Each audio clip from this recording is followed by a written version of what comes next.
Hi, and welcome to Watch It Played. My name is Rodney Smith, and in this video, we're going to learn the 1 to 4 player game, Harmonies, designed by Jahan Benvenuto and published by Libellude, who helped sponsor this video. You want to attract a variety of animals to your habitat, but they can be so particular. Rivers, fields, trees, and mountains, you've got to arrange them all correctly to ensure the best animals come to your habitat. But if you're finding those furry friends hard to appease, you can just focus on making a beautiful landscape, or maybe a bit of both.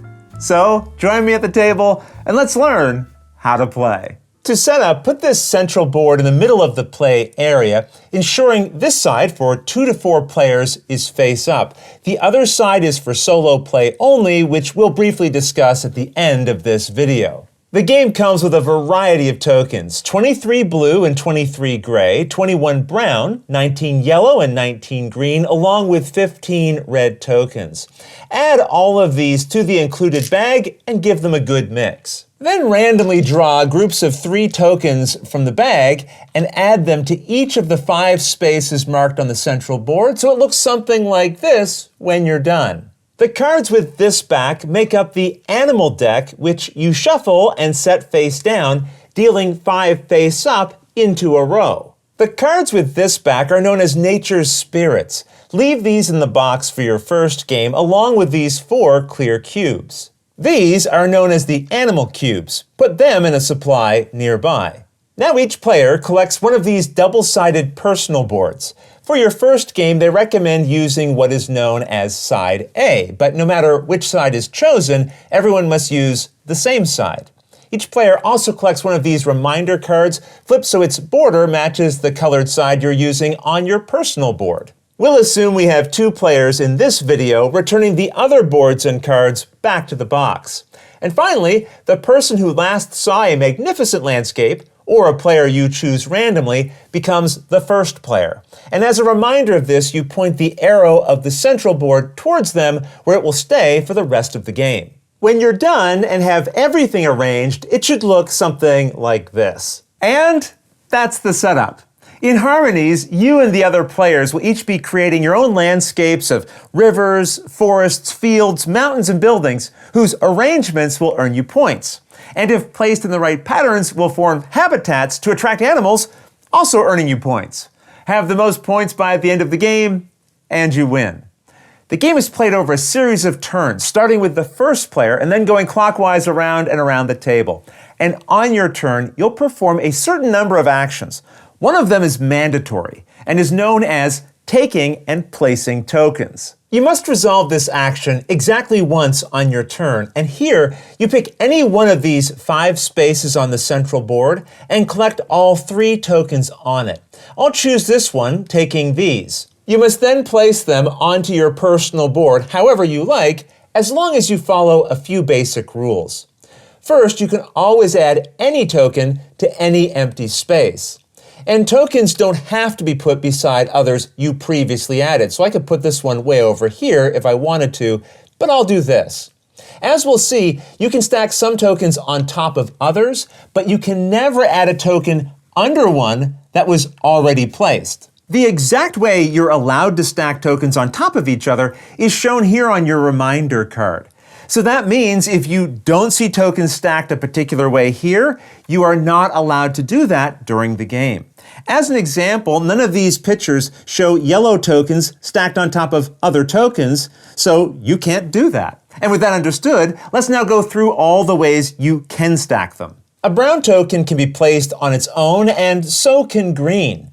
You can also place a brown or a green token on top of brown, but nothing can ever be put on top of green. If you have 2 brown tokens stacked on top of each other like this, a green token can be set on top of that. And again, you'll see all of those examples right here. These are all known as various types of trees. No other combination of green and brown tokens is allowed. Gray tokens can be stacked either 1, 2, or 3 tokens high, but never more, just as we see here. Red tokens are a bit different. They can be placed on their own or on top of either a single brown, single gray, or single red token. But they can't be placed on top of anything else. These are all known as buildings and can never go higher. Alright, so those are the stacking rules. Now let's go back to when I had collected these 3 tokens from the central board. If I added these 2 here, I could then put this token into any empty space or on top of this token to create a building. But I couldn't put it here because nothing can be placed on top of a blue token. So as a reminder, on your turn, you must pick one of the 5 spaces on the central board and collect all 3 tokens from it, adding them to your personal board following the rules we just described. And as we'll see later, you can earn points for how you arrange them. Now, at any time during your turn, even at the very beginning, before you take and place tokens, you can perform an optional action known as taking one animal card. But at most, you may only do this once per turn. Here, you collect any one face-up animal card from the display and add it above your personal board. Just know you can never have more than 4 cards here at a time. So once you have 4, you can't take this action to collect a 5th.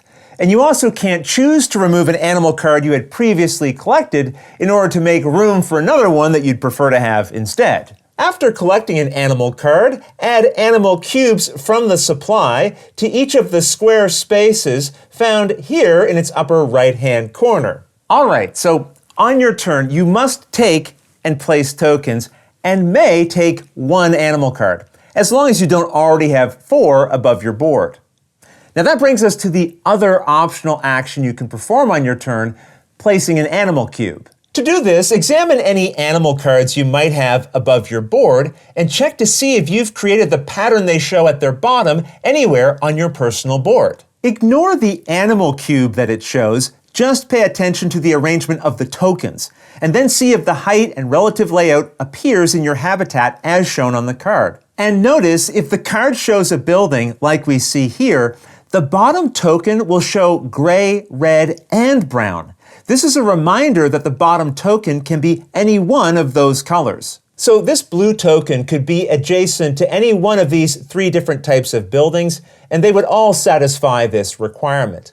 And when matching the pattern on the card, the orientation of your tokens doesn't matter, just the relative positions. So this blue token could be here, maybe over here, or maybe here, and still the requirements would be considered met. As long as the requirements are met, you may then choose to remove the lowest animal cube from the matching card and place it onto the piece shown in the image, which also shows a cube. In this case, the blue token. This represents one of the animals pictured on that card moving to your habitat. So we just gained a duck. Once an animal cube has been placed, it can never be moved or taken away. And when placing new tokens, you can never add them on top of animal cubes you had previously placed. You also can't add another animal cube to a token that already has one. I'm going to remove these tokens, and let's pretend for a moment it's later in the game, and on a future turn I had collected these 3 tokens, adding them here, here, and here. Tokens used to complete patterns previously can still be used again to complete future patterns. Meaning I can use this stack with this blue token to create this pattern again, and then again here and here. As long as the token where you need to place the animal cube is free, you can count the pattern as satisfied and move an animal cube to it.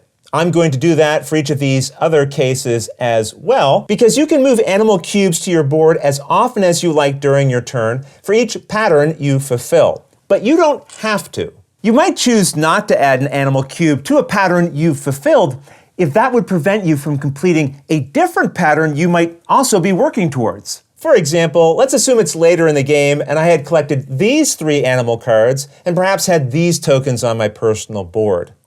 I might choose not to add a cube here, even though with these tokens, I've completed this pattern. And maybe that's because I'm hoping on a future turn to gain some additional tokens so I can place them in a way that would allow me to complete this pattern like I've done here. That would then allow me to move one of these cubes to this token. And remember, a single token can never have more than 1 animal cube on it.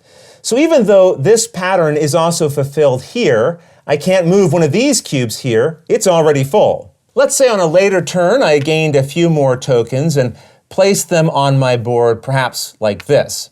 Even though this token was used as part of this pattern to complete the requirements here, it can also be used with these tokens to complete this pattern's requirements. The important thing is that the token where the animal cube needs to be placed is free, which it is in this case. Here I've created a new situation where I satisfied the requirements of this pattern and moved an animal cube to the related token.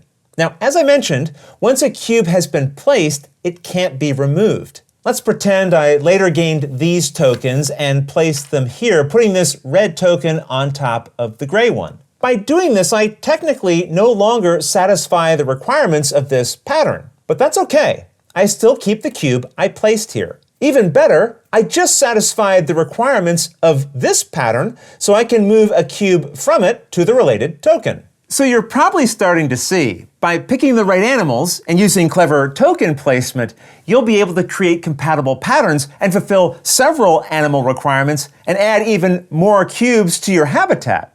And as we'll see, the more cubes you place, the more points you'll earn at the end of the game. Remember, you always remove cubes from the lowest possible position on a card when you're placing them. And once all of the cubes from a card have been removed, it's considered complete, and you move it to the side of your board. So while you can only have 4 cards above your board at a time, as you complete them, spaces are freed up for you to add new ones into. And that's how you resolve a turn. You must pick a single space on the central board and take 3 tokens from it to add to valid spaces on your board. And at any point during your turn, you may choose to take a single animal card, as long as you don't already have 4 above your board. And as often as you want at any time during your turn, you may move animal cubes to valid tokens where you've created the required patterns. With that understood, I want to explain one important detail. While placing the 3 tokens you collected during your turn, you can pause after each placement to perform optional actions before placing the rest. For example, I might add this token and then pause because I've completed this pattern, so I might move an animal cube to the related piece, and then continue placing tokens, perhaps putting this one here. Also seeing that I completed this pattern, so then I'd add another animal cube perhaps before placing my final piece. Either way, when you're finished taking as many actions as you can or wish to, draw 3 tokens randomly from the bag to put into the empty space of the board, and if the central animal row has fewer than 5 cards, draw a new one so that there are 5 face up. Then the next player in clockwise order takes their turn. You'll find a summary of the actions you can take on your turn and how to resolve them here on the back of the rulebook if you need a reminder while playing. Turns will continue going around and around the table until the game ends in one of 2 possible ways. Either the pouch is empty when you would need to refill the central board, or if at the end of a player's turn they have 2 or fewer empty spaces on their personal board. If either situation occurs at the end of a turn taken by the player seated to the right of the first player, then the game would immediately end. Otherwise, you keep taking turns around the table until that player has taken one as well, and then the game ends. In this way, everyone will have had an even number of turns. And if this means you aren't able to fully refill the main board with tokens because they've run out, that's okay. Just continue taking from what remains there. Then it's time for final scoring, which you can complete using the game's included score sheets. The different types of tokens score in different ways, as illustrated here on your reminder card. So let's go through these together. To explain scoring, I'm going to create very simple examples, but at the end of a game, a board would have many more tokens on it. A single brown token, or 2 stacked on top of each other, aren't worth any points. A single green token in a space is worth 1 point. A green token on top of a brown one is worth 3, and 2 brown tokens with a green one on top is worth 7. Thematically, these represent different types of trees, so during final scoring, you earn the related points for each tree you have. A single gray token is worth 1 point. 2 stacked together are worth 3 points, and a stack of 3 is worth 7 points. Thematically, these are mountains, but they aren't worth anything if they don't have at least one other mountain of any size adjacent to them. That's what these various linked symbols represent on your reminder card. The broken link here is saying that if a mountain is not adjacent to another mountain, it isn't worth any points. So here, each of these 3 mountains are worth points. 1, 3, and 7, since they're each adjacent to at least one other mountain. So are both of these for 1 point and 7 points. But this mountain here is worth nothing. As we know, yellow tokens are never stacked on top of anything. Thematically, these represent fields. A single yellow token with no other yellow tokens adjacent to it is worth nothing. But each group of 2 or more contiguous yellow tokens are worth 5 points. But note, having a very large field isn't worth more than a smaller field of just 2. In other words, this group of 2 is worth 5 points, and this contiguous group of 6 is also worth only 5 points. So ideally, you want to create small groups that are separated from each other. In this case, we have 3 separate groups, and each of them are worth 5 points. And remember, a single yellow token on its own is worth nothing. Now though, let's look at how you score red tokens, which thematically represent buildings. 1 red token in a space is worth nothing. For a red token to score points, it has to be on top of either a brown, gray, or red token. And no matter the combination, these all score in the same way. They're either worth 0 points or 5 points.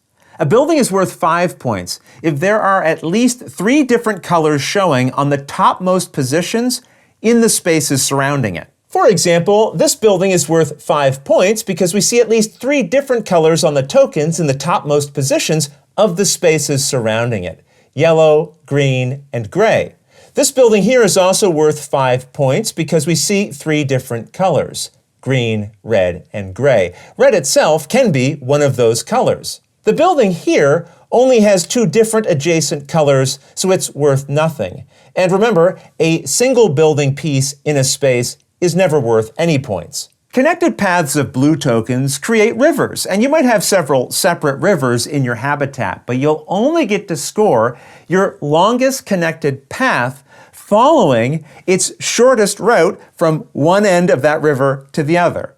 To help explain, I'll show you an example. Here you have 2 separate rivers, but you only score 1, so pick the longest river you have. Then count its tokens that create the shortest path between its furthest ends. Perhaps an easier way of expressing it is to say that you can choose any 2 tokens within that river, but then you must count the shortest path that connects them. So if I picked this token and the one here, the shortest path would be 1, 2, 3, 4. I wouldn't include this token because it's not required in order to connect these 2 tokens. If instead the river had looked like this, then I would pick these 2 tokens, and then the shortest path would be 1, 2, 3, 4, 5 long. Now if you have a loop, it's a little more complicated, but the same principle still applies. I would pick any 2 of these tokens and then have to count the shortest length.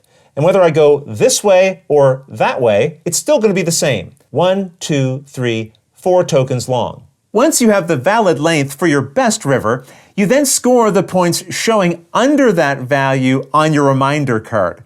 We had 4 tokens, so we'd score 8 points. On the score pad, each player records their name or initial here at the top, and then in their leftmost column, they record the points they earned for each type of token in the related colored spaces. In the spaces of the next column over, they record the highest value on any of the completed animal cards they might have beside their player board, as I've done here. Then check any incomplete animals you might have.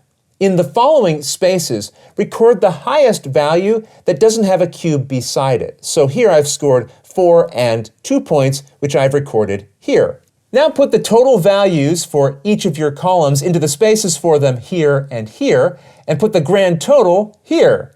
The player with the most points now wins. In the case of a tie, the tied player with the most animal cubes in their habitat wins. If there's still a tie, the tied players share the victory. Don't forget, when you set up to play, everyone can instead flip their board over to this blue side, which has a couple of extra spaces and is laid out slightly differently. You also use this side of your reminder card where all the tokens are scored the same way except for blue. At the end of the game, each space or group of spaces completely separated from each other by blue tokens will form islands, and each island is worth 5 points. Here we have a group of spaces in its own section, separated from any other group by this line of blue tokens. The same is true for this group and the group of 2 spaces here and this single space. It doesn't matter whether the spaces within an island have tokens or not, just that the group of spaces, or single space in this case, is fully separated from other groups by rivers. So in this case, we have 1, 2, 3, 4 separate islands worth 5 points each. If we remove everything but the blue tokens, you can see the island areas even more clearly. One here, here, here, and here. No matter which side of the boards you're using, if you want even more variety, you can bring nature spirits into your game, which are the cards with this light-colored back. During setup, shuffle and then deal 2 of them to each of the players, returning any leftovers back to the box. You can look at your own spirits, but keep them a secret from the other players. Then on your first turn of the game, pick one of them to put face up above your personal board, returning the other back to the box. Then collect one of these clear nature spirit cubes to add to its single square space here in its top right corner. This will use up one of your 4 animal slots until you complete the pattern it shows on the bottom of its card here. You may then move its cube to the position shown here within that pattern, and then set your spirit to the side of your board. At the end of the game, instead of providing you with a specific number of points, your completed spirit will instead provide you with a new way to score points based on its symbols here. We're not going to go through all the different possible ways these cards can score you points at the end of the game, but you'll find all of them explained right here in the rulebook. The game also comes with rules for solo play, where you'll use this side of the central board and try to score as many points as possible in an effort to beat your best previous scores.